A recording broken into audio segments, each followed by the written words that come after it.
যখনই টাকার প্রয়োজন হবে আপনি একটি আমল করবেন, আল্লাহ পাক রব্বুল আলামিন আপনাকে সম্পদের ব্যবস্থা করে দিবেন, টাকার ব্যবস্থা করে দিবেন। কারণ আল্লাহ পাক রব্বুল আলামিনের কাছে সম্পদ কিন্তু কম নাই। আল্লাহ তাআলা চাইলে যে কোনো সময় সেকেন্ডের ভিতরে কাউকে ধনী বানিয়ে দিতে পারেন। কারণ নবীজি সাল্লাল্লাহু আলাইহি ওয়াসাল্লামের একজন সাহাবী কঠিন বড় বিপদে পড়েছিলেন, তার কাছে সম্পদ ছিল না, ঋণের বোঝায় জর্জরিত ছিল। এটা আবু দাউদ শরীফের 1555 নম্বর হাদিস।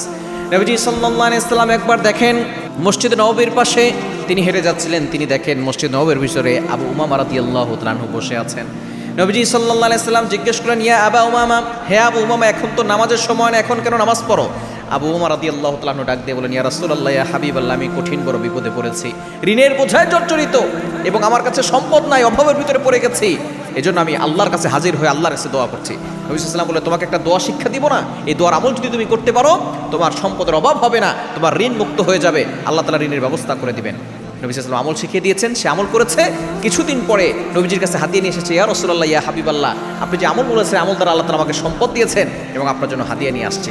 দোয়াটা কি? ফজর নামাজের পরে 7 বার পড়বেন, মাগরিবের পরে 7 বার পড়বেন।